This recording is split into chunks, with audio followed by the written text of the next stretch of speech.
yung pantalon natin. Isip ko gusto ko magpadayin pero basta para pagdayin para inuwi ka lang. Oo talaga! Ganyan yun rin yan sa akin. Sinasabi ko palagi, sa gabi hindi na ako kakain. Pero pag nanonood naman ako ng mga Facebook, YouTube, pagkain naman yung tinitingnan ako sa harapan ko. Kaya yun, mapakain tuloy ako. Especially kapag manonood ako ng movie, ay naku, hindi ko mamalayan. Tingnan mo yung mga kagabi, yung chips. Hindi ko namalayan talaga. Guys, namigas ko. Nakakahiya pero yun ang katotohanan. Hindi talaga kaya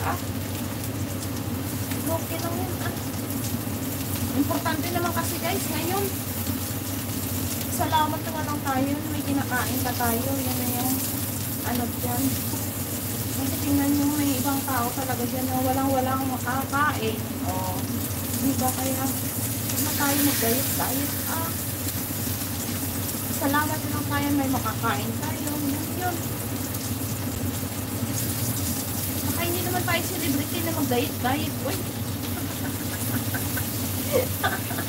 Hindi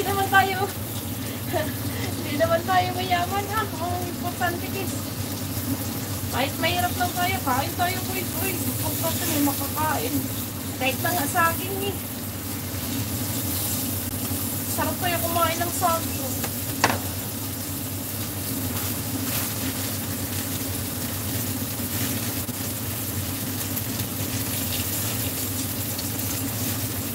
Tingnan nyo.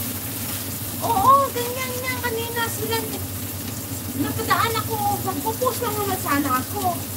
Lumantad doon sa wall ko, si Ining kanin siya. Nagpuputol fight sila. Ayan, nakaluto tuloy ako. Sabi ko, ang plano ko sana, hindi mo nakakain. Kasi di ba ito, nagluluto naman ako sa restaurant. Kaso naisip ko yung asawa ko, pero sabi ko, mamaya, pag dating na ng asawa ko, ako papunta sa restaurant. Para hindi na ako makakain. Kasi nga, ang dami ko kaninang kinain na Spanish roll. Pero ang indap, guys, ayun. Ang Spanish roll kasi ang dami. Yung 3 piraso ngayon, nilakay ko pa sa freezer kasi sa araw-araw mo naman kasi na makakain. Parang nakakasawa na rin. Kaya yung iba, nilagay ko muna sa freezer. O kanina, 3 piraso, 2 yung nakain ko sa breakfast.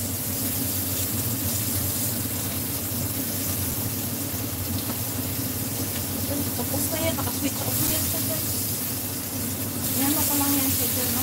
Kahit kasi patay na itong ko, yung ano tawag yan? Ito ba?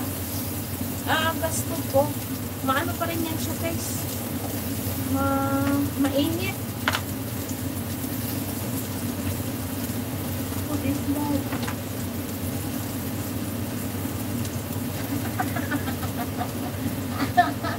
Oo, talaga ganyan yan. Pag walang kahit na maghirap tayo, basta hindi halata kasi mataba tayo Huwag natin ikikahiya yung mataba tayo. Salamat na lang tayo, may kinakain pa tayo. Kaya okay lang yan guys, mataba tayo guys. Huwag lang masyadong tabang-taba. Kasi makaka-apekto rin yan sa health natin balang araw. Kahit kumakain tayo na marami, basta sa araw-araw naman ay kakain na ko mamaya kasi kanina naglinis ako ng bahay. Naubos ko yung energy ko kumbaga. Balance ba? Nag-mop ako, nag-vacuum ako, nagkuha ako ng mga kung ano-ano. Balance yung balance. Hindi lang yan nakakain ako ng marami. Mamaya. Sarap ko kumain guys, especially na pag dito nga kayo tumingin sa akin. Dito kasi ako, sana ko ba ito sana, may tawag yan. Dito kayo tumingin sa akin. Nagugumagawa ako kasi dito ng sala.